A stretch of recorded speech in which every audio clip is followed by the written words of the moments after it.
আসসালামু আলাইকুম আমার প্রিয় আপু ভাইয়েরা, আপনারা সবাই কেমন আছেন? আশা করি সবাই ভালো আছেন। আপনাদের দোয়া এবং আল্লাহর রহমতে আমরাও ভালো আছি।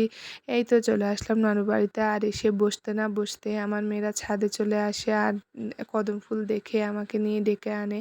আর ছাদে তো অনেক দিন পর উঠে অনেক ভালোই লাগতেছে, একদম বাতাস ছিল। আর এইদিকে নানুদের তাল গাছটাও দেখতেছিলাম, অনেকগুলোই তাল ধরেছে। নানুরা কিন্তু তালের ডাবটা কাটে না, কারণ আমরা সবাই পাকা তালটা খেতে খুব পছন্দ করি, তাই। আর এদিকে বড় মেয়ে বলতেছে যে এই যে দেখো ছাদ থেকে নারকেলগুলো নেওয়া যায়। আসলে এই নারিকেল গাছটা নানুদের না, অন্য এক মামাদের। আর ছাদে উঠে তো খুব ভালোই লাগতেছে, বলতেছি না। এই যে দেখেন নিচ থেকে সবগুলো গাছ উপরে উঠে একদম ঝাপটানো, মনে হচ্ছে যে কোনো একটা বনে চলে আসছি। সব চারিদিকে এভাবে গাছ।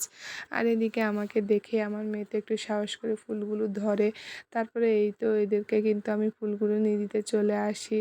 আর কদম ফুলগুলো কিন্তু পাখিরা খাবার হিসাবেও ব্যবহার করে। ছোটোবেলায় আমরাও কিন্তু এই কদম ফুলগুলো দিয়ে অনেক খেলেছিলাম।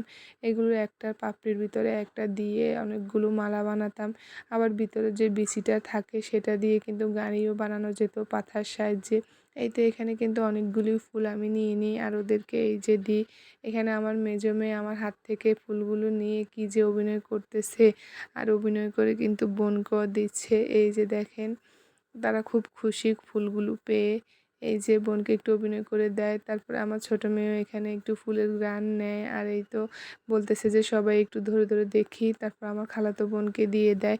এরপরে এই তো এদেরকে কিন্তু আমি সমান করে ফুলগুলো দিচ্ছিলাম। আসলে ছোট মানুষ যেখানে থাকে একসাথে তারা কিন্তু ঝগড়া করে খেলার মাঝে দেখবেন, তাই ভাবলাম যে যেন ঝগড়া না করে, সেই কারণে সমান করে ওদেরকে ফুলগুলো দিচ্ছিলাম। আর এভাবে ফুলগুলো পেয়ে তো অনেক খুশি। আচ্ছা, আপনাদের কাছে আমাদের ভিডিওগুলো কেমন লাগে? যদি ভালো লেগে থাকে তাহলে কিন্তু লাইক কমেন্ট শেয়ার দিবেন আর আমাদের পাশে থাকবেন। এই যে দেখেন ফুলগুলো পেয়ে অনেক খুশি। আর ছোটদের এরকম খুশি মুখ দেখলে সবারই মন ভালো হয়ে যায়। এরপরে এই তো সবাই নেমে যাচ্ছে নিচে। সবাই ভালো থাকবেন। আল্লাহ হাফেজ।